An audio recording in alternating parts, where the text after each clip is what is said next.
Rain has a way of finding people who are already breaking. It follows them, soaks them, strips them bare until there's nowhere left to hide.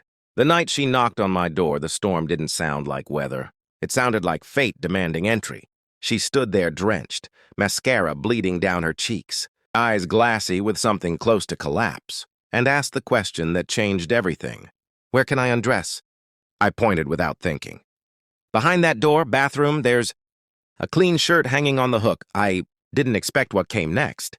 When she stepped back into my kitchen wearing my faded gray work shirt, breath stalled in my chest like I'd been punched. The fabric hung loose on her frame, sleeves rolled too many times, hem brushing her thighs like it belonged there. She looked small, exposed, real in a way. I hadn't let anyone be inside these walls for 5 long years. And when our eyes met, red-rimmed and searching, I saw it. Hope, not the fragile kind, the dangerous kind. The kind that asks you to become something you swore you never would again. She whispered, barely audible. I didn't know where else to go. And standing there in my kitchen, wrapped in my clothes like borrowed armor, I made a decision without naming it. I couldn't let her leave. Not tomorrow. Not ever. What neither of us knew was that she wasn't just running from something. She was running from someone who would burn my life down to get her back. And the shirt she wore belonged to a man who had already lost everything once. A man who promised himself he'd never care enough to lose again. So why couldn't I stop looking at her like she was an answer to a question? I'd stopped asking, and why did she keep glancing at the door like she wanted to run but couldn't make her feet obey? Rain slammed the windows like fists demanding entry. My apartment had never felt smaller. She stood shivering even though the heat was on, arms wrapped around herself. Rain clung to her skin, mixing with an expensive floral perfume that didn't belong with the terror in her eyes. Her bare feet left dark prints on the hardwood floor. When she noticed me watching, she curled her toes inward like she was ashamed. I'm sorry, she said, voice splitting. I'm getting your floor wet. I can leave. I shouldn't have come here. Her words collapsed. Her hand went to her throat like she was choking on them. That's when I saw it. A bruise, deep purple, fresh, blooming along her collarbone where my shirt had slipped. My chest locked tight. I'd seen marks like that before. Fingers. Someone had grabbed her hard enough to leave proof. You're not going anywhere, I said, sharper than I meant. She flinched instantly. I raised my hands, softened my voice. I mean, you're safe here. You don't have to explain. You don't have to apologize. Just sit. She didn't move. Her gaze flicked to the door, then back to me, calculating. Measuring whether I was another mistake or the first right choice she made in years. I don't even know your name, she whispered. Caleb, I said. Caleb Rivers. I waited. She hesitated, then exhaled like surrender. Mira. No last name, no story. Just Mira. But the way she said it told me everything. This woman was running, and whoever she was running from didn't let go. I filled the kettle. The sound of water hitting metal filled the silence. Tea. People in shock need tea. That's what my sister used to say before she died. Before I sealed my life into something quiet and unbreakable. Sit, I said again. This time she did, slow, careful, like her body hurt. She curled into herself on the couch, pulling my shirt tight around her legs like it was a shield. The kettle screamed. I poured 2 mugs, honey in both, set one in her shaking hands. She held it like it was the only warm thing left in the world. Thank you, she breathed. We didn't talk. Rain pounded. Thunder rolled. When it cracked close, she jumped, tea spilling onto her skin without her noticing. He's going to find me, she said suddenly, voice hollow. He always does. I set my mug down. Who? She looked at me, really looked, and the resignation in her eyes made my stomach drop. Not fear, acceptance. My husband, she said, then laughed, sharp and bitter. Ex-husband, almost ex. I don't even know what to call him. Her hands shook. I filed 3 months ago. He said he'd kill me before he let me leave. She lifted the sleeve. More bruises, finger-shaped, recent. He broke into my apartment tonight. Said if I didn't come home, no one else would have me either. Her voice fractured. So I ran. I drove until I saw your light on. I don't know why I picked your building. She swallowed. You're going to tell me to call the police. I should have. That was the safe answer. But I'd watched the system fail my sister. Paper orders, late sirens, closed files. No, I said. Her eyes widened. Then what? You're staying here tonight? Tomorrow we figure out how to keep you safe. Really safe? I leaned forward. What's his name? Saying it drained her. Marcus Vale, corporate lawyer, connected. He told me no one would believe me. I didn't need the rest. Men like Marcus thought ownership was love. Does he know you're here? No, I swear. I've never met you before tonight. She was terrified of dragging me into this. The truth was worse. I didn't care. 5 years of silence, of control, of distance. And now she was here wearing my shirt, looking at me like I was the last thing between her and death. Something I buried with my sister woke up. You're not dragging me anywhere, I said. I'm choosing this, she stared. Why?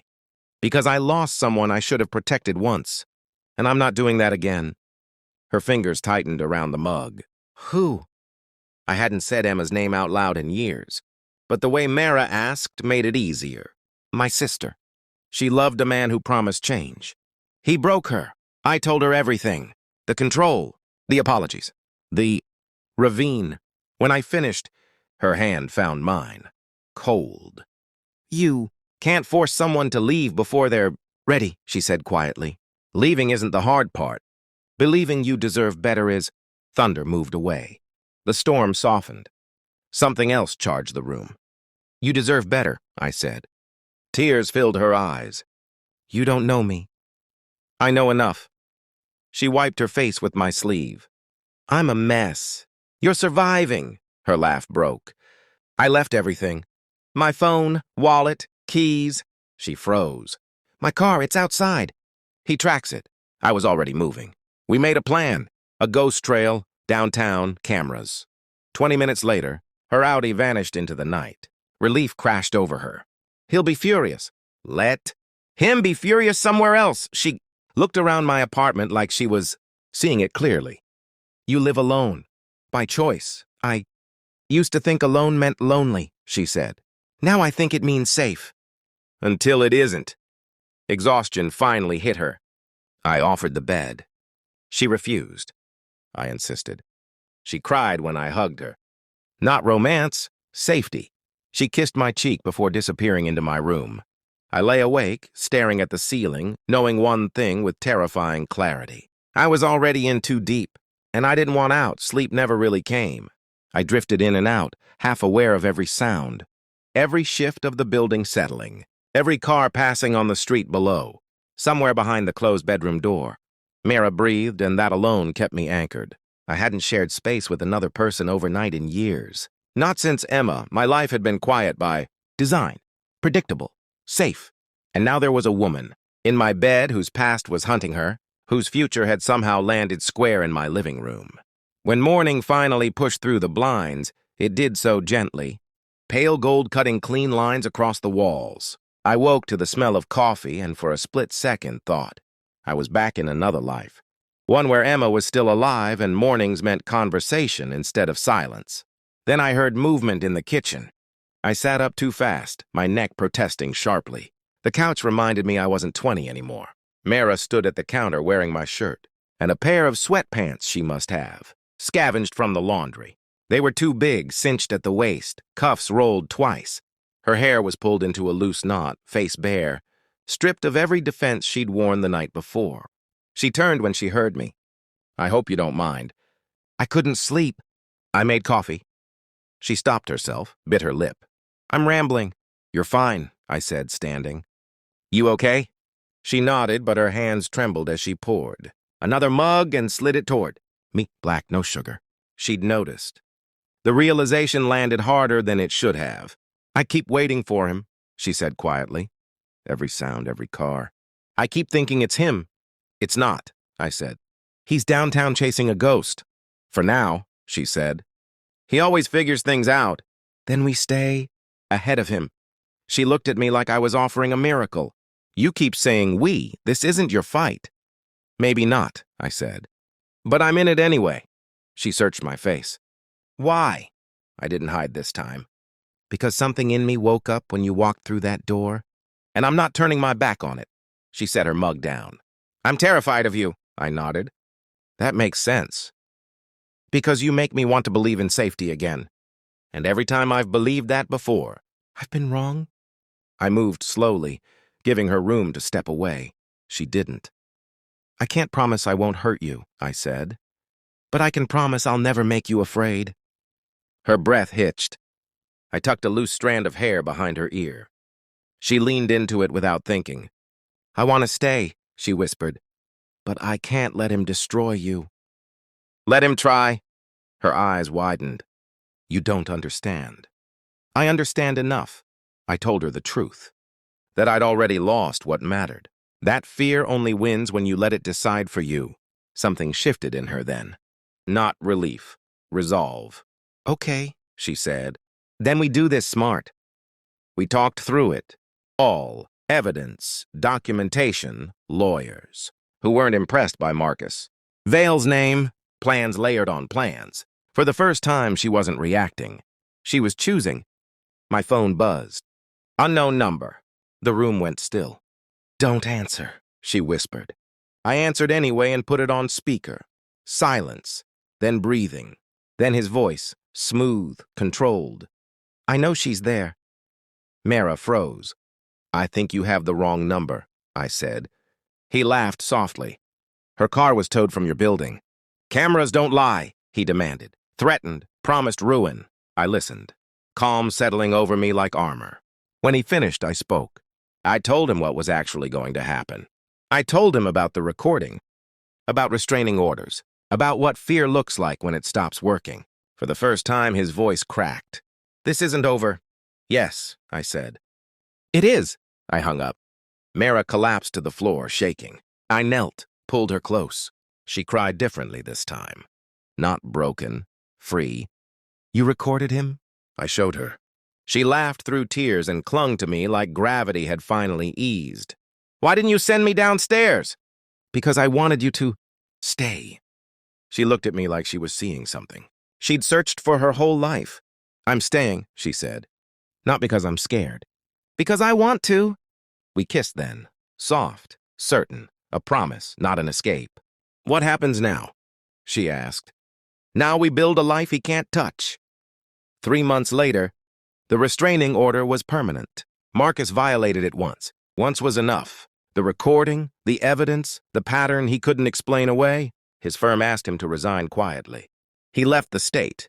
Mara never went back to her old apartment. She moved forward with me. The shirt she wore that first night stays folded in our drawer. Sometimes she wears it on hard days, not to hide, but to remember that love doesn't arrive clean. It comes soaked and desperate and shaking. And if you're brave enough to open the door, it changes everything. The days after Marcus disappeared didn't feel like victory. They felt like waiting for the other shoe to drop. Mara tried to pretend otherwise. But I could see it in the way she startled at sudden noises, the way her shoulders tightened when an unfamiliar car slowed outside the building. Trauma doesn't vanish just because danger retreats. It lingers. It tests you. We built routines carefully, deliberately. Morning coffee together. Walks at odd hours. Phone calls on speaker. Documentation saved in 3 places. A lawyer who didn't blink when she told the story. Nights were the hardest. Darkness has a way of reopening doors you swear you've locked. Sometimes she woke gasping, fingers clawing the sheets, eyes wild like she was still trapped somewhere else. I learned to wake instantly, to ground her without words. A hand on her back. A quiet, steady breath she could match. You're here, I'd whisper. You're safe. And slowly, night by night, her body started to believe it. She never asked me to fight for her. That mattered. She fought for herself, and I stood where I promised I would. Beside her, not in front, not behind. When the court date came, she wore a simple dress and flat shoes. No armor, just truth. She didn't shake when she testified. Her voice stayed level as she described the threats. The tracking, the hands around her throat. Marcus tried to smile through it. Tried to look reasonable. The recording ended that performance fast. Hearing his own voice threaten, control, claim ownership stripped him bare in a way no accusation ever could. The judge didn't raise his voice. He didn't need to. The order was permanent. When Marcus violated it once, just once, it was over. Consequences finally caught him. After that, life didn't magically become easy. It became honest. We argued about stupid things, about dishes, about space, about how much light should come through the blinds in the morning. But even in conflict, there was no fear, no flinching, no walking on glass. That was how we knew it was real. One night, months later, Mara stood in the doorway of our bedroom wearing that same gray shirt, the one that started everything. "Do you ever regret answering the door?" she asked. I crossed the room and took her face in my hands. "Every day I'm grateful I didn't look through the peephole and pretend I wasn't home." She smiled, slow and sure. The kind of smile you earn. Love didn't save us. Choice did. Over and over, every single day.